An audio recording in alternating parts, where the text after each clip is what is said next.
पत्नी को रोता हुआ देखे तो उसका कलेजा फट रहा था। पत्नी का रोना उसे देखा नहीं जा रहा था, बच्चों का रोना देखा नहीं जा रहा था। वो भगवान से हाथ उठाकर बोला, विधाता मैंने कोई पुण्य किया हो तो मुझे 1 मिनट की मोहलत दे दो, 1 मिनट का मुझे वक्त दे दो, टाइम दे दो। मैं इस 1 मिनट में अपनी पत्नी से कुछ कहना चाहता हूं, अपने मां से कुछ कहना चाहता हूं, अपने बच्चों से कुछ कहना चाहता हूं, अपने पिता से कुछ कहना चाहता हूं। देखिए वो आदमी गिड़गिड़ा रहा, विधाता मुझे 1 मिनट की जिंदगी दे दे। तब भगवान ने आवाज लगाई, यमराज आए, क्यों रोता है? यमराज जी हमें 1 मिनट का वक्त दे दीजिए। अरे 1 मिनट का तुझे दिया तो था, 70 साल की आयु हो गई तेरी, 70 वर्ष हो गए तेरी जिंदगी को, अब 1 मिनट का क्या करेगा? बोले मैं अपनी पत्नी से कुछ कहना चाहता हूं। अच्छा 70 सालों में क्यों नहीं कहा? तब जिंदगी की कीमत पता नहीं थी, आज मरा तो पता चला जिंदगी की कीमत क्या है। जो वक्त आपके पास, कहते हैं ना, जब वक्त था, जब हमारे पास वक्त था, जब हमारा वक्त था, तब हमारे पास वक्त नहीं था।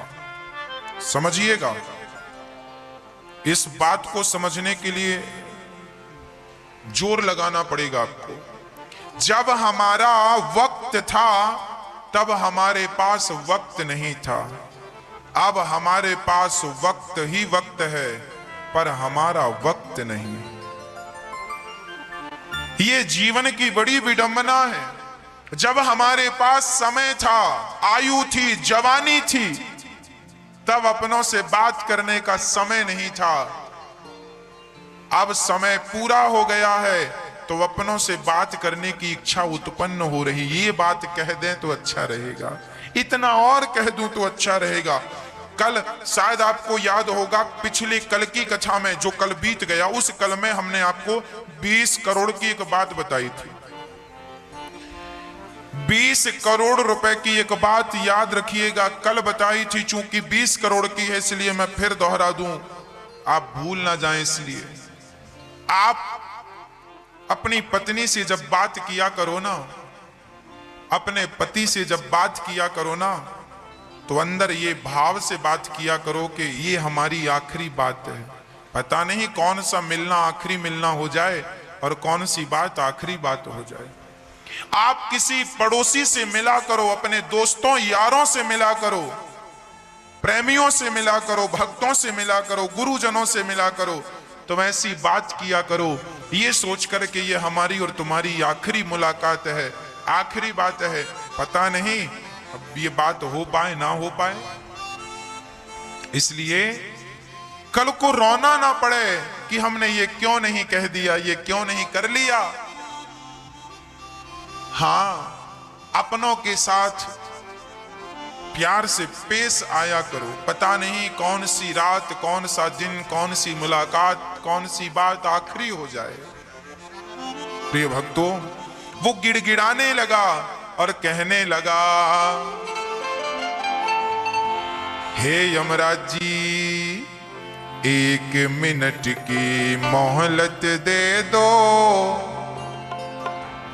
बस 1 मिनट की मोहलत दे दो, करूं बेटा से बात। यमराज जी बोले, क्या बात करना चाहता है? 2 बच्चे रो रहे थे, दोनों को बुलाया, गले लगाया। एक बाप जब मरता है तो वो अपने बच्चों से क्या कहता है? दोनों बच्चों से कहा,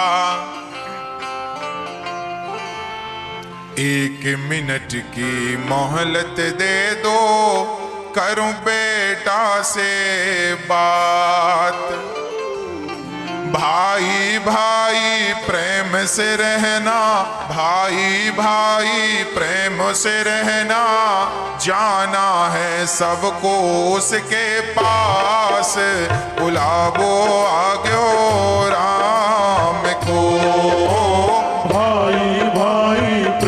से रहना, जाना है सबको उसके पास, बुलाओ आज्ञो राम को। बुलावो आज्ञो राम को, बुलाओ आज्ञो राम को। भक्तो स्वर्गा से आयो है संदेश, बुलावो आज्ञो राम को। भक्तों स्वर्गा से आयो है संदेश, बुलाओ आज्ञो राम को। प्रिय भक्तों, वो व्यक्ति जब मरने लगा तो अपने बच्चों से कहता है कि मैं तुम बच्चों से यही चाहता हूं कि तुम कभी आपस में झगड़ा ना करना, बहुत प्रेम से रहना बेटा। ये जिंदगी झगड़ा के लिए नहीं है, प्रेम के लिए, मोहब्बत के लिए, मुस्कान के लिए ईश्वर ने दे रखी है। जितना मुस्कुरा सकते हो मुस्कुरा लेना, जितना हंस सकते हो हंस लेना। पता नहीं अगले जन्म में मुस्कुराने का मौका मिले ना मिले।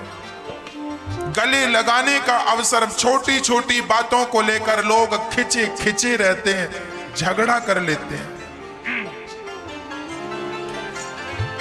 एक माँ, एक सासू माँ मरने लगी, यमराज जी से कहा 1 मिनट मुझे भी दे दो। नहीं, आज मैं मस्त रहना सीखो। जो आज मैं मस्त रहता है वो जीवन के हर पड़ाव में अपने आप को प्रसन्न रखता है और प्रसन्न रहता है। कल किसने देखा है, लोग कल की बड़ी चिंताएं करते, कल क्या हो, अरे सब बढ़िया, आप बड़े प्रेम से भगवान पे विश्वास रखो और खुश रहो, नेगेटिव मत सोचो, पॉजिटिव सोचो। कल किसने देखा है, कल किसने देखा, आज हम खोए क्यों, आज को मत खोइए, जो कल होगा सो कल देखेंगे। कल किसने देखा है, आज हम खोए क्यों, अरे जिन घड़ियों में हंस सकते हैं उन घड़ियों में रोए क्यों।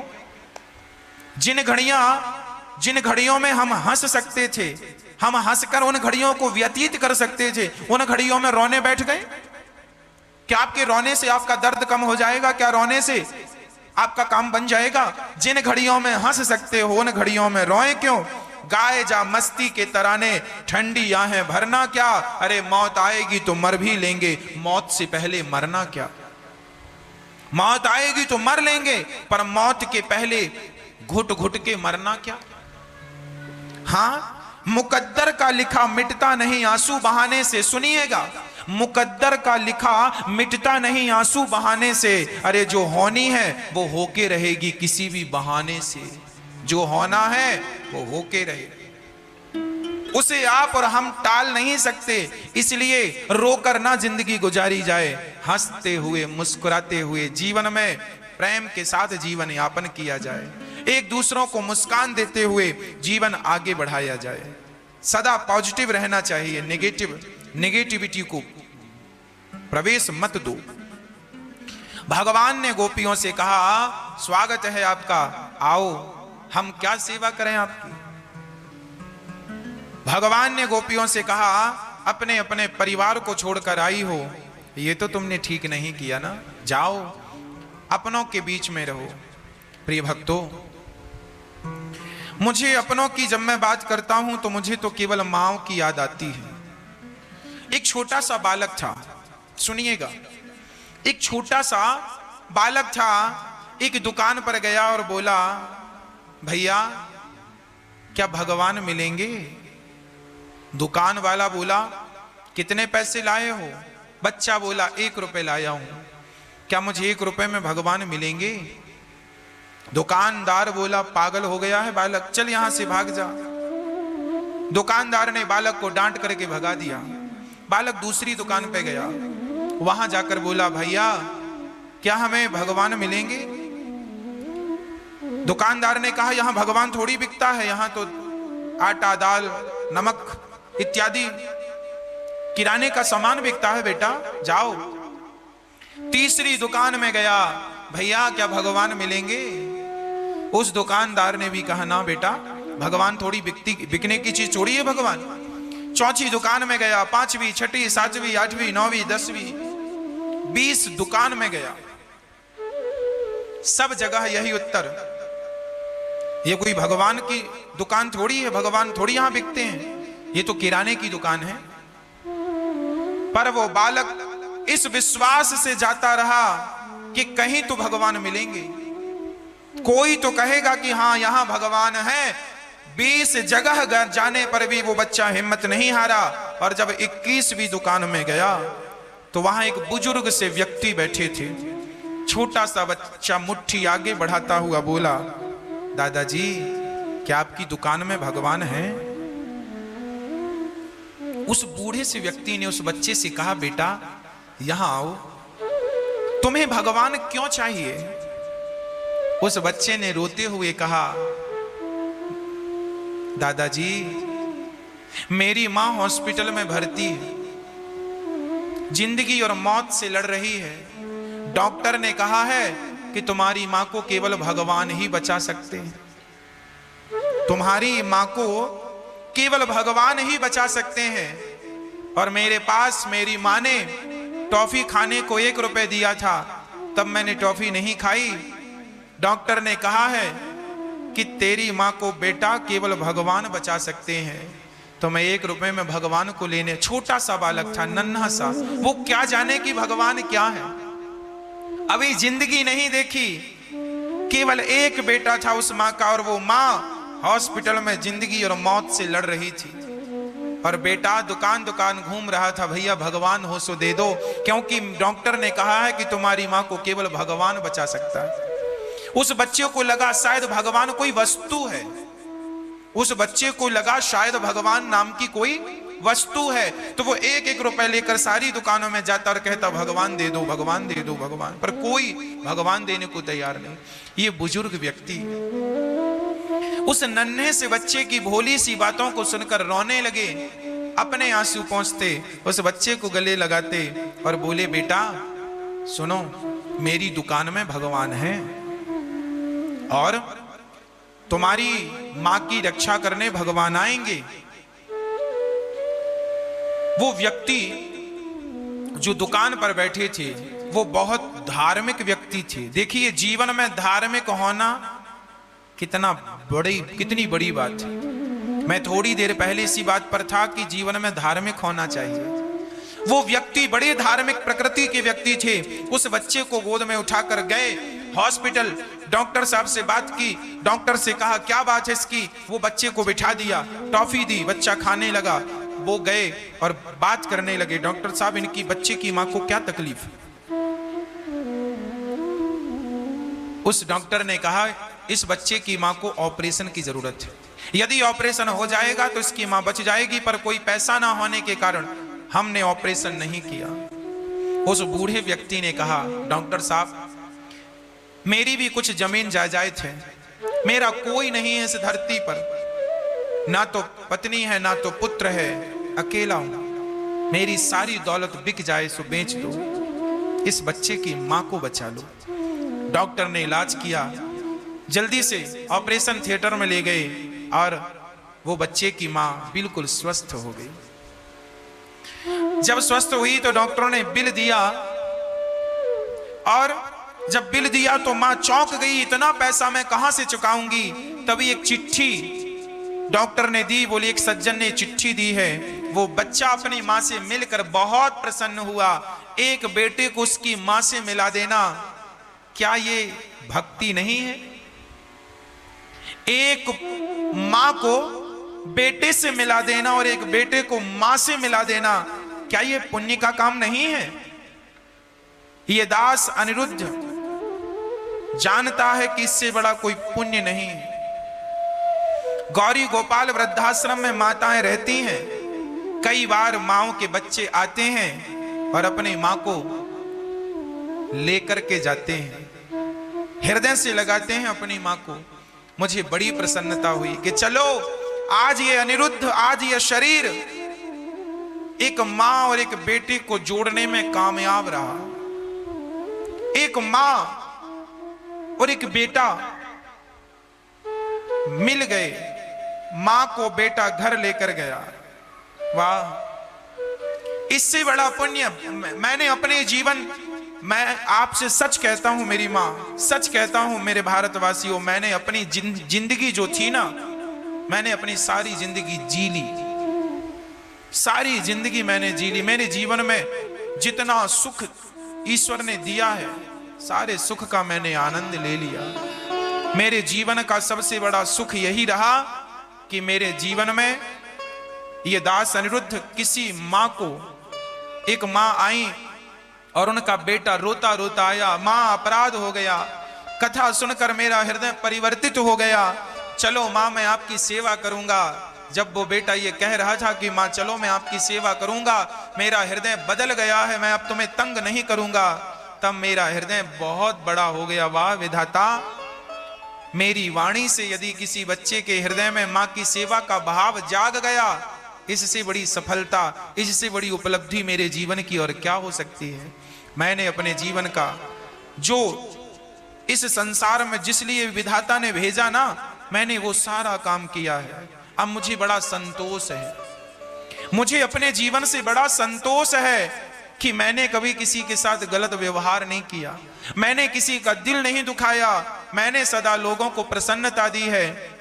अब मैं आनंद के साथ जी रहा हूं और आनंद के साथ भगवान का बुलावा आएगा तो आनंद के साथ चला जाऊंगा। हाँ, मैंने अपने जीवन का वो सारा काम कर लिया और कर दिया जो मुझे करने के लिए विधाता ने भेजा था। अब तो ईश्वर की कृपा की जिंदगी उन्होंने दे रखी है, जब तक दी है तो सेवा करूंगा, कर रहा हूं। वो बच्चा छोटा सा रो रहा था और मां के गले जब लगा, वो बूढ़ा सा व्यक्ति बहुत प्रसन्न हुआ, आज मेरी दौलत सफल हो गई, मेरा जीवन भर का कमाना सफल हो गया। इसलिए सफल हो गया कि मेरी संपत्ति, मेरा धन किसी की सेवा में लग गया, सेवा में लग गया, इसलिए मेरा जीवन सफल हो गया। भक्तों, वो बूढ़ी मां जब उस चिट्ठी को पढ़ी तो उसमें लिखा था, आप चिंता ना करें, आपके नन्हे से बच्चे ने आकर दुकान में कहा कि क्या भगवान मिलेंगे। तो मुझे लग रहा है कि शायद भगवान ने ही मुझे इस बच्चे के लिए दुकान में बिठा रखा था, शायद मुझे भगवान ने ये जो दौलत दी थी इसीलिए दी थी। ये मां की रक्षा मैंने नहीं की, मां की रक्षा ने तो भगवान ने की, पर भगवान ने मुझे निमित्त बना रखा था, शायद मुझे इसकी सेवा के लिए बिठा रखा था। बस ये समझना कि जब आप किसी की सेवा करते हैं तो आप नहीं करते, बल्कि भगवान आपसे करा रहे हैं। आप बड़े खुश नसीब हैं कि विधाता जैसे मां बच्चे का हाथ पकड़कर बच्चे को लिखवाती है, लिखो का खा ए बी, जैसे मां बच्चे का हाथ पकड़कर लिखवाती है, उसी प्रकार हम कुछ करते नहीं, भगवान हमें पकड़ पकड़ के सब कराते जाते हैं। हमसे जो भी पुण्य हो रहा है, जो भी भजन भक्ति हो रही है, वो हम नहीं कर रहे हैं, बल्कि भगवान हमें पकड़ करके करा रहे हैं, वैसे जैसे मां बच्चे का हाथ पकड़ के उसका होमवर्क कराती है। प्रिय भक्तों, आप भी गौरी गोपाल वृद्धाश्रम में जो मेरी वृद्ध माताएं रहती हैं, आप सभी इन माओं का दुख दूर करने में, किसी मां की सेवा में, इनके बच्चों ने शायद मां को ना जाना हो, ना समझा हो। बहुत सारे बच्चे होते हैं जो मां को घर से निकाल देते हैं। ऐसी बूढ़ी मां यहां रहती हैं और आप ये जो दर्शन कर रहे हैं टीवी पर, ये आज सुबह का नाश्ता बाल भोग, माताओं को सुबह के नाश्ते में, फिर भोजन होता है, फिर रात्रि का भोजन, फिर रात को दूध। ये माओं की सेवा यहां निरंतर चलती है। आप सभी भी इन माओं की सेवा से जुड़ सकते हैं। ये वही माता हैं जिनके अपने बच्चों ने घर से निकाल दिया। एक माँ से मैंने पूछा, गौरी गोपाल वृद्धाश्रम में माँ रहती है, एक माँ से मैंने पूछा, माँ बेटे का फोन आया? तो माँ ने कहा, बेटा कल हमने फोन लगाया था तो बेटा बोला कि माँ तुम लौट कर मत आना और तुम हमारे लिए मर गई हो। इतने दिन बाद माँ का दिल किया कि चलो आज अपने बेटे से बात कर लें, तो बेटे ने जवाब दिया कि तुम हमारे लिए मर गई हो। पता नहीं माँ ने कौन सा अपराध कर दिया कि बेटे ने ये कह दिया। मैं माँ से पूछता रहता हूं ये बात कि माँ बच्चों का फोन आया, सब कुशल है। मैं तो इंतजार करता हूं कि शायद किसी बेटे का हृदय पिघल जाए, शायद वो बेटा श्रवण कुमार बन जाए और अपनी माँ को पलकों में बिठाकर माँ की सेवा करके सेवा का सारा पुण्य वो अपने खाते पे इकट्ठा कर ले। मैं तो ये चाहता हूं हर बेटा अपनी माँ की सेवा करे, कितना सुंदर होगा। आप भी इन माँओं की सेवा में जरूर आप अपने ये हाथ बढ़ाइएगा। आपके बिना इन माँओं की सेवा कैसे होगी? स्वयं भगवान ही सब कर रहे हैं, पर भगवान जब आपको प्रेरित करते हैं तो भगवान स्वयं कभी नहीं करते, किसी ना किसी माध्यम से भगवान कराते हैं। जैसे महाभारत का युद्ध भगवान श्री कृष्ण ही लड़ रहे थे, पर वो स्वयं ना लड़कर अर्जुन को माध्यम बनाते हैं। हाँ, उसी तरह आप सभी लोग, आप इन माँओं की सेवा में, यहाँ माताएं आती जा रही हैं और पूरा गौरी गोपाल वृद्धाश्रम माताओं से पैक हो गया, तो किराए से हमने एक आश्रम लिया है जहां माताएं रहती हैं और वो माताएं बड़े आनंद के साथ रहती हैं। एक दूसरा आश्रम भी बनाने की जरूरत इसलिए आन पड़ी है क्योंकि माताएं बढ़ रही हैं, आ रही हैं। क्या बताऊं, एक दूसरा आश्रम ऐसा जहां 1000 माताओं को रहने की व्यवस्था होगी। मैं किसी भी माँ का दिल दुखाना नहीं चाहता, मैं किसी माँ से ये कहना नहीं चाहता कि माँ आश्रम में जगह नहीं है, मैं ये कहना नहीं चाहता। मैं ना शब्द अपनी डिक्शनरी से डिलीट करना चाहता हूँ। उसके लिए एक दूसरा आश्रम होगा जहाँ 1000वीं माताएं आनंद के साथ रहेंगी। उन माताओं के रहने के लिए जो आश्रम बनेगा, आप सभी के योगदान सहयोग के बिना संभव नहीं है।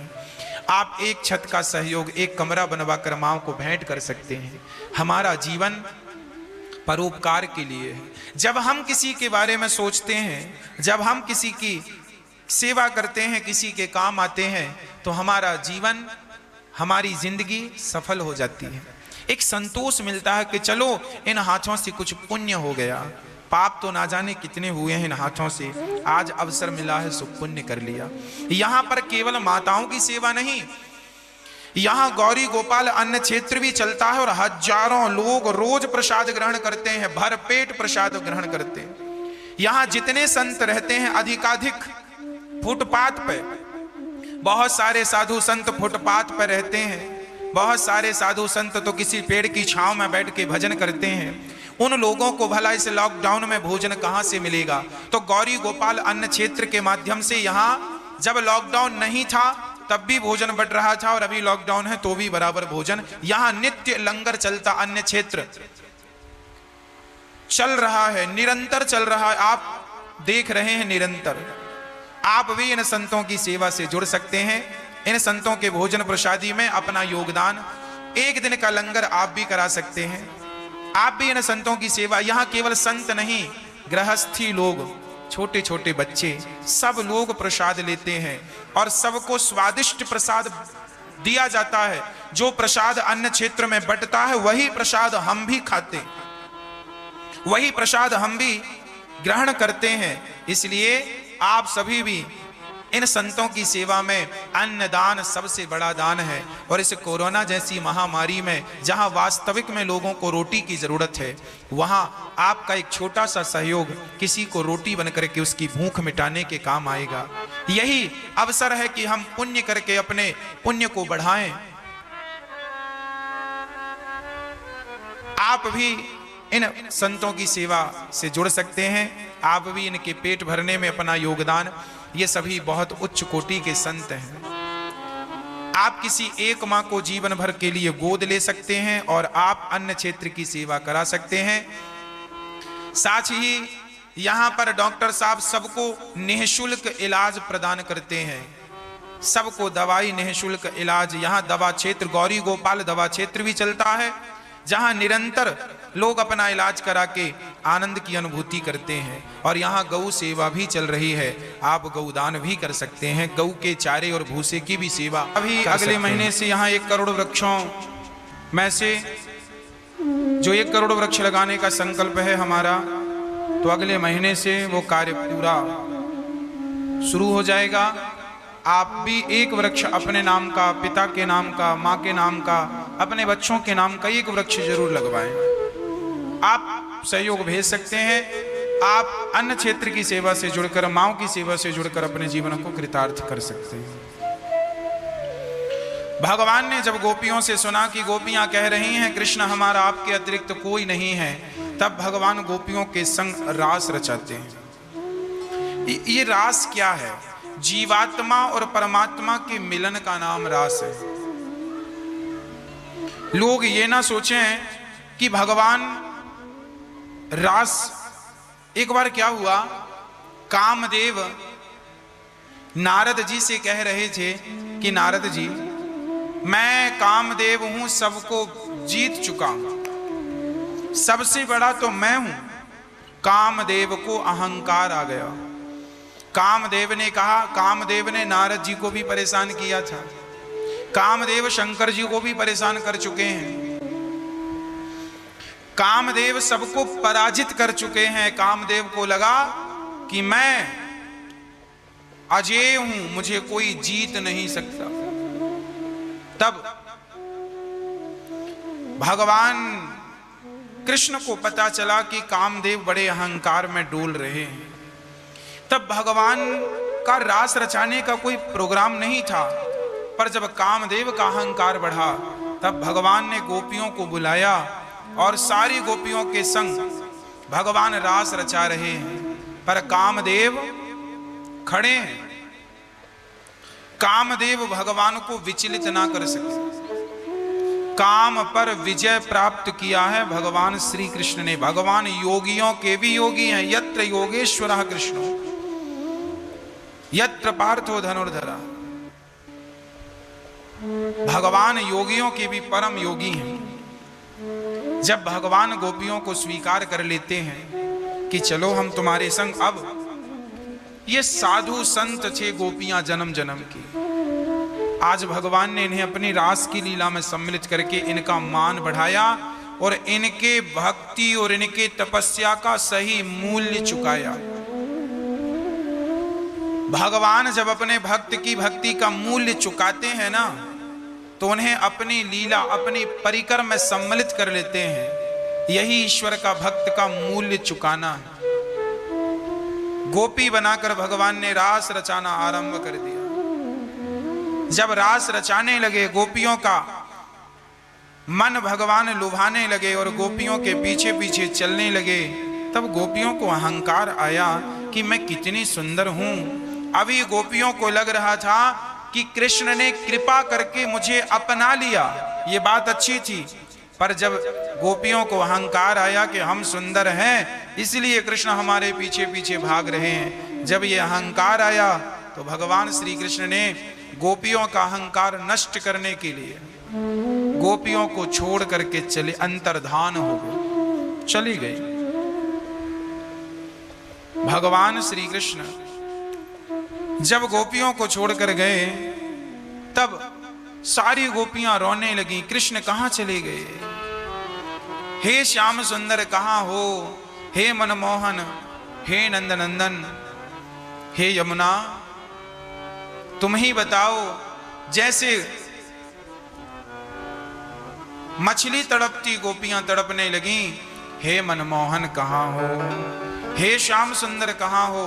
हे यमुना तुम बताओ क्या कृष्ण को तुमने देखा है? हे पृथ्वी बताओ क्या तुमने कृष्ण को देखा है? हे वृक्ष तुम ही बता दो क्या तुमने कृष्ण को देखा है? देखो हमारी आंखें सूज गई हैं, रोते रोते क्या तुम्हें हम पर दया नहीं आती? कृष्ण कहाँ? पूरे जंगल में गोपियां हा कृष्ण कहकर भ्रमण करने लगी, भटकने लगी। श्री राधा रानी को लेकर कृष्ण गए थे। राधा रानी ने समझ लिया कि कृष्ण, गोपियों को अहंकार आया इसलिए छोड़कर चले गए। भगवान से मन मन प्रार्थना श्री राधा रानी ने की, प्रभु वो तुच्छ जीव हैं, आप उनके अपराध को क्षमा कर दो। राधा रानी ने कहा, सुनो कन्हैया, मैं थक गई हूं, चला नहीं जाता, रुक जाओ। मानो भगवान ये कहना चाहते, राधा रानी ये कहना चाहती हैं रुक जाओ, क्योंकि भगवान रुकेंगे तो गोपियां ढूंढती हुई आएंगी, फिर कृष्ण मिल जाएंगे। पर कृष्ण तो राधा रानी को कहते हैं कंधे पर आ जाओ, और जैसे ही श्री कंधे पर श्री जी बैठने लगी तो कृष्ण उन्हें छोड़कर चले गए। अब की बार गोपियां आई और जब राधा रानी को मूर्छित देखा, रही राधा क्या कृष्ण ने तुझे भी छोड़ दिया? सारी गोपियां कृष्ण की लीला का गुणगान करने लगी। एक सखी बोली मैं पूतना बन गई, दूसरी सखी उसका स्तनपान करने लगी। कृष्ण बनकर बोले मैं कृष्ण हूं। गोपियां, अब सोचिए गोपियों की क्या स्थिति उत्पन्न हुई कि गोपियां भगवान का इतना चिंतन करने लगी, इतना चिंतन करने लगी कि गोपी अपनी बाजू वाली गोपी को अब कृष्ण समझने लग गई, तुम कृष्ण हो। और वो कृष्ण की लीलाओं का गुणगान, कृष्ण की लीलाओं जो जो लीला हुई है वो लीलाएं करने लगी। एक पूतना बन गई, एक कृष्ण बन के उसको मारने का अभिनय करती है। एक बकासुर बन गई तो एक उसे मारने का अभिनय करती है। एक यशोदा बन गई तो एक कृष्ण बन गई, एक सखी यशोदा बन गई, एक कृष्ण बन के कृष्ण ने जो जो लीलाएं की उन लीलाओं को गोपियां दोहराती हैं। क्यों दोहराती हैं? क्योंकि आप जिससे प्रेम करते हैं ना, आप या तो उसकी बात सुनना चाहते हैं या तो उसके बारे में जानना चाहते हैं। गोपियां कृष्ण से इतना प्यार करती हैं कि कृष्ण से प्यार करती करती वो स्वयं कृष्ण हो गई। प्रेम जैसे चंदन के बगीचे में, आप चंदन के वृक्ष में, चंदन के बगीचे में आप नीम का पेड़ लगा दो, कुछ समय बाद नीम का वृक्ष भी चंदन हो जाता है, चंदन की संगति करता करता। चंदन के बगीचे में कोई भी वृक्ष हो वो चंदन हो जाता है। उसी प्रकार जब भक्त भगवान का चिंतन करता है, चिंतन करता है, तो भगवान का चिंतन करता करता स्वयं भगवान हो जाता। यही स्थितियां गोपियों की उत्पन्न हो गई। गोपियों ने कहना शुरू कर दिया, गोप्यः ऊचुः जयति तेधिकं जन्मना व्रजः श्रयत इंदिरा शाश्वदात्र दयते दृश्यता दीक्षुता त्वयि धृता सदा त्वां विजेवते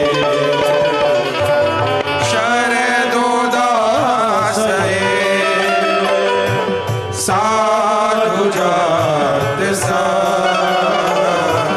सरसी जोदरा श्रीमुषादृशा सुरत नाचते शुक्रासिका वरद नेत्रते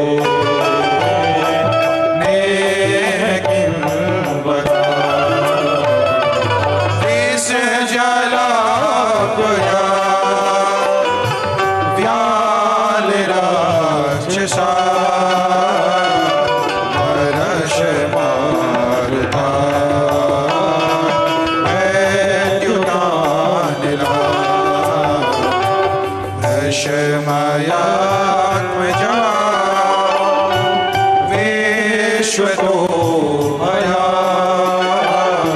वृषभते भया राक्षिता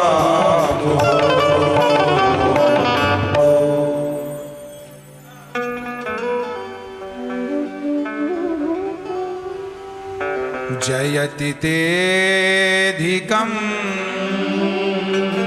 गोपियां कहती हैं कृष्ण अधिकम जयति जन्मना ब्रज। जब से आपका जन्म हुआ इस ब्रज में, आपकी जय जयकार, ब्रज की जय जयकार अधिक हो गई। हे श्याम सुंदर, हमें छोड़कर क्यों चले गए?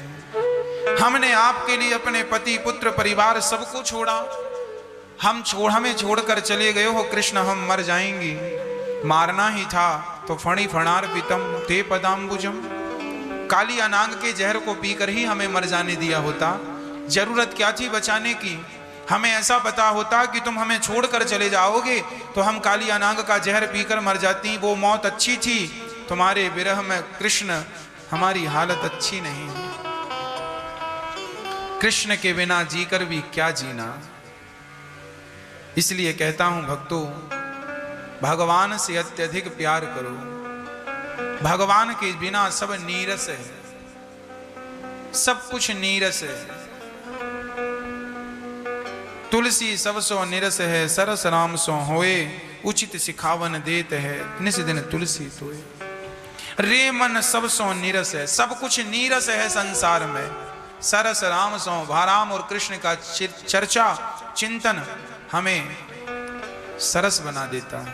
सारी गोपियां मूर्छित होकर गिरने लगी, मानो प्राण निकल जाएगा। तब गोपियों ने कहा, यत्ते सुजात चरणाम बुरुहम स्तनेषु भीताः सनये प्रियदधे महिकर्कशेषु तेनाटवीमटसि तद्व्यजते न किंस्वित् कूर्पादिभिर्भ्रमति धीर भवदाम्युषाम्नः इति गोप्यः प्रगायन्त्यः प्रणपत्यश्च चित्रधा रुरुदो सुस्वरं राजन् कृष्ण दर्शन लालसा। सारी गोपियां रोने लगी। तासा माभुर्भुक्षोरे।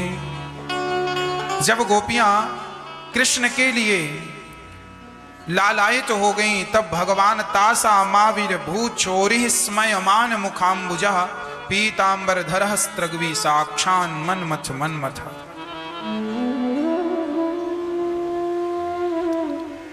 भगवान श्री कृष्ण प्रकट हो गए गोपियों के मध्य और गोपियां रास रचाने लगी। भगवान कृष्ण गोपियों का सारा दुख हर लेते हैं मिल करके और उनके संग रास रचाकर उनकी सारे मनोरथ को पूर्ण करते हैं। कामदेव खड़े रहे।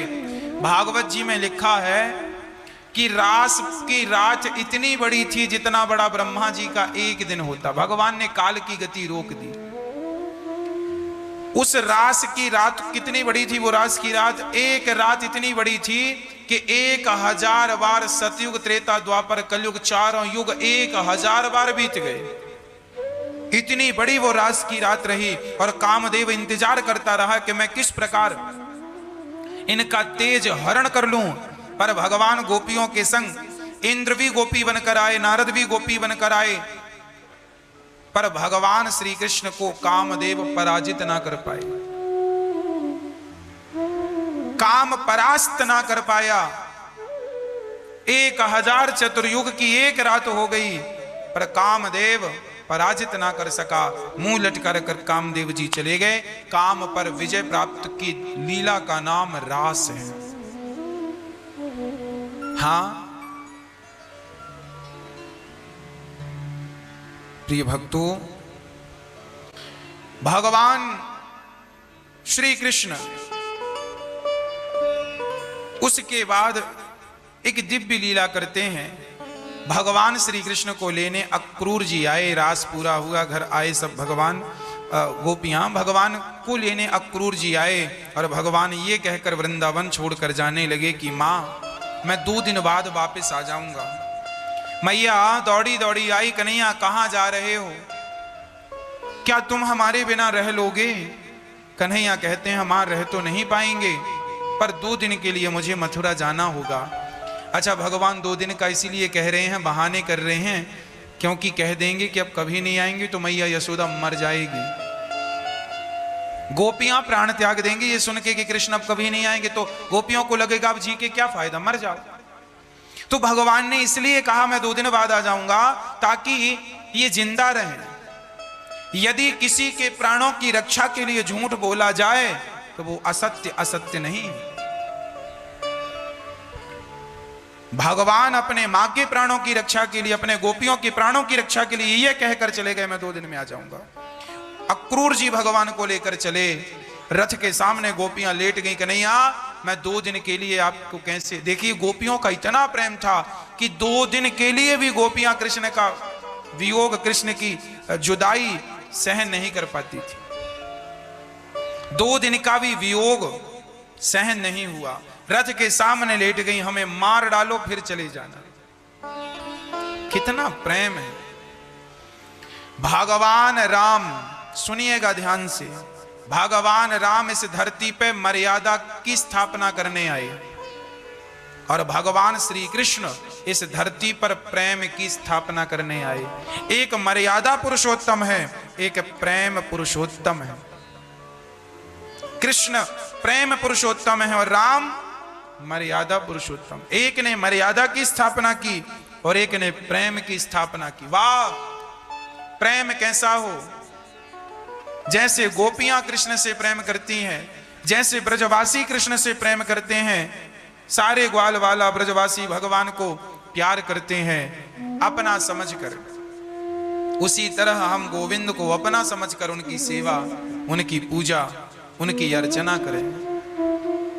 आज हम कुछ लोगों को देखते हैं भगवान की पूजा डरते डरते करते हैं। आरती बुझ गई, पूजा करते समय उनको लगा अरे कुछ गलत तो नहीं हो जाएगा, आरती बुझ गई। कई बार हाथ से पूजा की थाल छूट जाती, अरे कुछ गलत ना, ये डर नहीं, भगवान से प्रेम करो। बुझ गई तो फिर आरती जला लो, थाली गिर गई तो फिर उठा लो, डरो मत। आपको लगता है कहीं भगवान आपके साथ कुछ ये ना कर दें, अरे भगवान जब भी कुछ करेंगे आपके साथ अच्छा कर। आज लोग बहुत डरे हुए हैं भगवान से। भगवान को आपकी वस्तुओं की, आपकी फॉर्मेलिटी की जरूरत नहीं है, भगवान को सिर्फ आपके प्रेम की जरूरत है। भगवान 4 चीजें ग्रहण करते हैं, पत्रम, पुष्पम, फलम, तोयम। भगवान कोई पत्ता ग्रहण करते हैं, यदि श्रद्धा से कोई तुलसी का पत्ता भी चढ़ा दे तो भगवान उस पर रीझ जाते हैं। पत्ता केवल तुलसी का नहीं, आप अपने आप को भी पत्ते की तरह, जैसे पत्ता बिल्कुल हल्का है, पत्ते की हैसियत की, तुलसी के पत्ते की हैसियत कितनी है, कितना कम वजन का है वो पत्ता, हवा चलती है तो पत्ता उड़ जाता।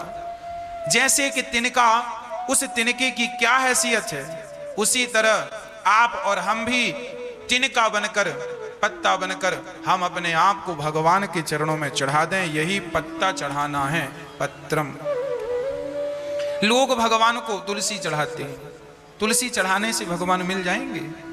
अपने आप को चढ़ाओ भैया, अपने कन्हैया मैं आपका हूं और भगवान के बन करके सदा उनका गुणगान गाओ, उनकी चर्चा सुनो, उनमें मन लगाओ। जब उनमें मन लगेगा तो जहां जहां गलत जगह पे मन लगा था अपने आप वहां वहां से मन हट जाएगा और कृष्ण के चरणों को कस के पकड़ लेगा, मन फिर छूटेगा नहीं। अहरनिश केवल राधे कृष्ण राधे कृष्ण राधे कृष्ण, केवल कृष्ण, केवल नाम। आप का भगवान से इतना प्रेम हो जाए, जैसे आप ऑक्सीजन के बिना नहीं रह सकते, ऐसे कृष्ण के बिना। जब आपको ऑक्सीजन नहीं मिलती तो आप तड़पते हैं कि नहीं? हाँ, जैसे ऑक्सीजन के ना मिलने में आप तड़पते हैं, ऐसे भगवान के ना मिलने में आप उन्हें पाने के लिए, जैसे ऑक्सीजन पाने के लिए लोग तड़पते हैं, उसी प्रकार भगवान को पाने के लिए कोई तड़प जाए तो भगवान मिल जाए। पर वो तड़प कहाँ है? कौन लाए वो तड़प? जो लाए सो उन्हें भगवान मिले। हाँ, भगवान को प्रेमी लोग पसंद, लोग भगवान को तुलसी का पत्ता तो पसंद है, पर इसका तात्पर्य यह नहीं कि सिर्फ तुलसी का पत्ता, तुलसी के पत्ते जैसे आप अपने आप को समर्पण कर दो बस। पत्रम पुष्पम, कौन सा पुष्प भगवान को चढ़ाएं? जब हमने ये गुलाब चढ़ाया, खिला हुआ था, अभी देखो इस गुलाब की ये हालत, मुरझा गया, पंखुड़ियां गर्मी से जल गईं। हाँ जी, पुष्प भगवान को आप क्या चढ़ाते हो? भगवान तो स्वयं पुष्प बनाते हैं। किसके बनाए हैं पुष्प? ईश्वर ने तो बनाए हैं। भगवान को फूल ना चढ़ाओ, अपने मन को ही पुष्प बनाकर भगवान के चरणों में मन रूपी पुष्प, मन को सुमन कहते हैं, सुमन मतलब पुष्प होता है। सुंदर मन ठाकुर जी के चरणों में चढ़े तो भगवान प्रसन्न। पत्रम पुष्पम, फल कौन सा फल? आप अपनी जिंदगी का सारा फल, अपनी पत्नी, अपना बच्चा, अपना घर, अपनी मकान, अपनी दुकान, अपना सब भगवान को सौंप दो। सब सौंपते हैं प्रभु आपको। आपके यही जीवन का फल भगवान के। आप नारियल फल भगवान को, केला पपीता चढ़ाते फिरते हो, ये क्यों चढ़ाते हो? आप अपनी संपदा, सारी चीजें भगवान, प्रभु ये मेरे जीवन की पूंजी, जीवन का फल आपके चरणों में। अच्छे कर्म करो, अच्छे कर्मों का फल भगवान को समर्पित कर दो। बेटा आपका, बेटी आपकी, सब मैंने आपको दे दिया, तुम्हें सौंपता हूं, अमानत तुम्हारी। और तोयम बोले तो जल, आंखों का जल भगवान को चढ़ाओ, इससे भगवान रीझेंगे। बिना प्रेम के, मोहन प्रेम बिना नहीं मिलते, चाहे कर लो कोटि उपाय। हाँ, भगवान श्री कृष्ण जब वृंदावन छोड़कर जाने लगे 11.5 वर्ष की आयु में, तब भगवान श्री कृष्ण का रास्ता गोपियों ने रोका। भगवान ने समझाया, 2 दिन का कह के चले गए। मथुरा पहुंचकर भगवान ने वहां जाकर भगवान ने सुदर्शन शंख चूड़ नाम के दैत्यों का उद्धार करके, अरिष्टासुर का उद्धार करके और केसी और व्योमासुर का उद्धार करके अक्रूर जी के साथ गए। अक्रूर जी को यमुना में अपना दर्शन कराया, धोबी पर कृपा की और दर्जी के पास जाकर कपड़ों को ठीक ठाकुर जी ने पहना। भगवान सुदामा नाम के माली को मथुरा में जाकर कृपा करते हैं। आज भगवान ने मथुरा में, कंस ने धनुष यज्ञ रखा था, धनुष को तोड़ दिया और कुबल्या पीड़ नाम के हाथी को भगवान ने उठाकर, एक हाथी को कंस ने भेजा कृष्ण से लड़ने के लिए। जाओ, हाथी को शराब पिलाई गई और कृष्ण से लड़ने के लिए भेजा गया। कंस की बुद्धि खराब हो गई। कंस को लगता है कि हाथी कृष्ण को पछाड़ देगा। अरे वह परमात्मा है, करोड़ों हाथियों को बनाते हैं, करोड़ों हाथियों की ताकत उनके पास है। जिनके रोम रोम में पृथ्वियां लटक रही, उनको एक हाथी क्या करेगा? भगवान ने हाथी की सूंड पकड़ी और यूं घुमाकर धड़ाम से पटक दिया, हाथी का उद्धार हो गया।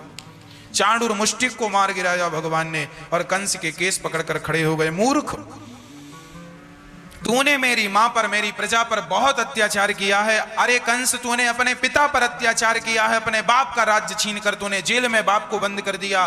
तेरे जैसे पुत्र को मार देने में कल्याण है, जो अपने माँ बाप की सेवा नहीं करता, माँ बाप पर अत्याचार करता है। भगवान बोले, मैं तुझे मार डालूंगा।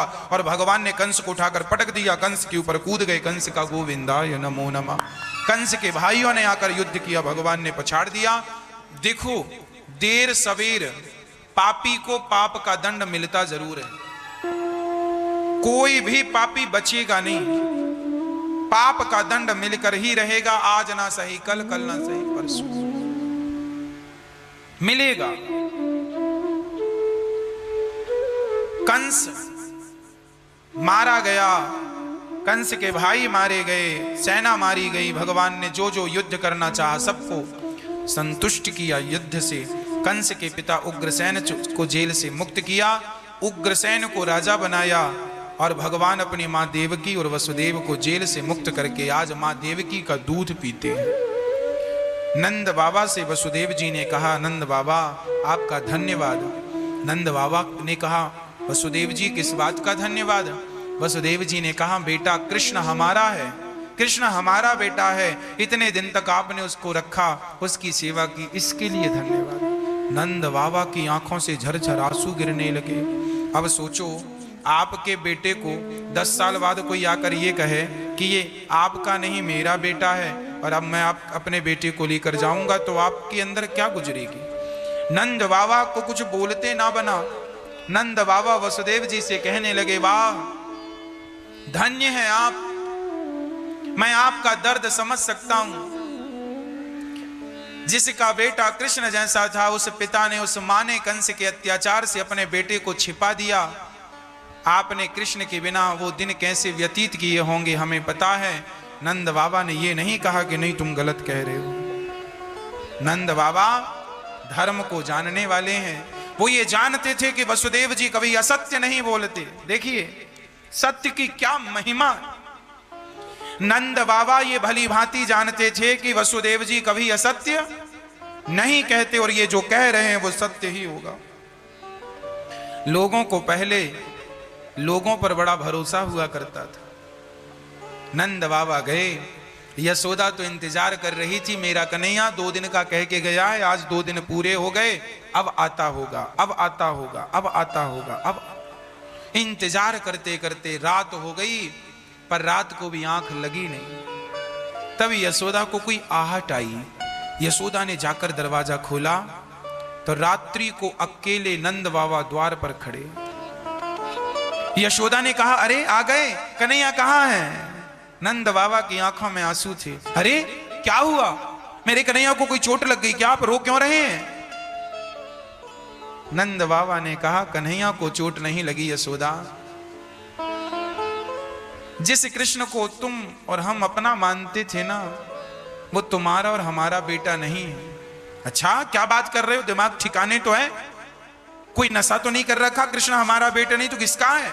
अरे कन्हैया हमारा है। यशोदा वो देवकी का बेटा है, अब वो अपने असली माँ बाप के पास चला गया। हम तो बगीचे के माली थे, जैसे माली पुष्पों पर निगरानी रखता है, जैसे माली बगीचे के सारे वृक्षों पर पानी डालता है, खाद डालकर उनकी रक्षा करता है। और जब मालिक कहता है कि इनके फल दे दो, तो माली को सहर्ष देना पड़ता। वो कृष्ण हमारे बगीचे का एक सुंदर सा पुष्प था। नंद बाबा, वसुदेव और देवकी उसके असली मालिक थे, हम तो केवल माली थे, सींच रहे थे। असली मालिक ने, बगीचे के मालिक ने अपना पुष्प मांग लिया, तो हम तो माली थे ना यशोदा, हमें तो देना ही था। ये कहकर नंद बाबा जोर जोर से रोने लगे। मां यशोदा रोने लगी, मेरा कन्हैया कहां चला गया? उन्हें विश्वास नहीं हो रहा था कि कृष्ण मेरा बेटा नहीं है, पर क्या कर सकते थे श्री कृष्ण। अब वहां मथुरा में गर्गाचार्य जी ने गुरु मंत्र दिया और भगवान पढ़ने के लिए उज्जैन गए। 64 दिन में 64 विद्याएं, 64 विद्याओं में भगवान ने पीएचडी की। आप एक सब्जेक्ट में पीएचडी करते हैं, भगवान ने 64 विद्याओं में पीएचडी की, 64 विषयों में, हर सब्जेक्ट के पारंगत हो गए। हर सब्जेक्ट में भगवान उस सब्जेक्ट के ज्ञाता हो गए, उस विषय के ज्ञाता हो गए।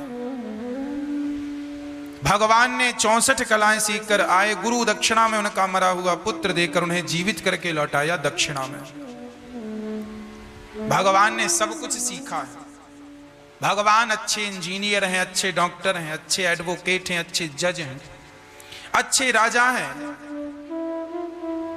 इस संसार में जितनी पढ़ाई है, इन पढ़ाइयों से आज जो पढ़ाइयां पढ़ाई जाती हैं, इनसे अच्छी, इनसे बेहतर तब की पढ़ाइयां, यदि तब की पढ़ाई अच्छी ना होती तो राम सेतु कैसे बन जाता, ताजमहल बनाया गया। आपको पता है आज का इंजीनियर अपने आप को बड़ा विद्वान मानता है, सोचो वो इंजीनियर कितना बड़ा रहा होगा जिसने ताजमहल को डिजाइन किया। कोणार्क मंदिर बनाने वाला वो इंजीनियर, अरे जगन्नाथपुरी का मंदिर आज हजारों साल बीत गए, इतना भूकंप, इतना तूफान, इतनी बारिश निकल गई, पर जगन्नाथ जी का मंदिर खड़ा है कि नहीं? क्या इंजीनियरिंग रही होगी उनकी जिन्होंने उस मंदिर को बनाया होगा? क्या योग्यता रही होगी? एक मंदिर और है जो पहाड़ काट करके बनाया गया है, एक ही पत्थर का सारा मंदिर बना, एक व्यक्ति ने बनाया। वो मंदिर का नाम मुझे स्मरण नहीं है, दक्षिण भारत में वो मंदिर है। एक समूचे पहाड़ को काटकर, एक पत्थर, एक चट्टान थी बहुत बड़ी, और वो आदमी बड़ा विचित्र था, एक पत्थर को काट काट के उसी में खंबे, उसी में छत, उसी में मंदिर, उसी में गुम्मज, एक पत्थर में कोई जोड़ तंगोड़ नहीं, कुछ नहीं, एक पत्थर में मंदिर पूरा, और विशाल, ऐसा नहीं छोटा मोटा, बहुत बड़ा, बहुत बड़ी चट्टान। आज भी वो मंदिर है, मैं उसको समझ के आपको, मुझे स्मरण रहा तो कल मैं आपको बता दूंगा। शिक्षाएं केवल आज है ऐसा नहीं है, हजारों साल पहले भी शिक्षा थी हमारे देश में। जब दुनिया के लोग कपड़े पहनना नहीं जानते थे तब हमारे भारत में गुरुकुल चला करते थे। वेद सबसे प्राचीन है, गुरुकुल हमारे भारत में चलते थे। दुनिया ने तो आज पढ़ना सीख गई, ABCD आज पढ़ना जाने हैं लोग। हम लोग तो तब पढ़ना जानते थे जब ये कपड़े पहनना नहीं जानते थे, तब हमारे यहां सब कुछ था। हजारों साल पुराना इतिहास मौजूद है। दुनिया तो केवल मोहन जोदड़ो हड़प्पा संस्कृति 2000 साल पुरानी बातें करते हैं, हम तो हजारों साल पुरानी बात आपसे कर रहे हैं और तथ्य साक्ष्य के साथ, सबूत के साथ बात कर देंगे आपको। महाभारत हुआ था 5500 साल पहले, इसके साक्ष्य मिल गए हैं। द्वारिका थी, समुद्र के अंदर साइंटिस्टों को मिल गई है, जो भागवत जी में लिखा है। 5500 साल पुरानी बात तो हमारे पास प्रत्यक्ष है। द्वारिका थी, पानी के अंदर वैज्ञानिकों को मिली है। टीवी पर यह बात चली थी, आपने भी यूट्यूब पर डाल के देख लीजिए, द्वारिका के बारे में पूरी हिस्ट्री आ जाएगी। हमारा इतिहास, हमारी संस्कृति कोई आज की है, अनादि है।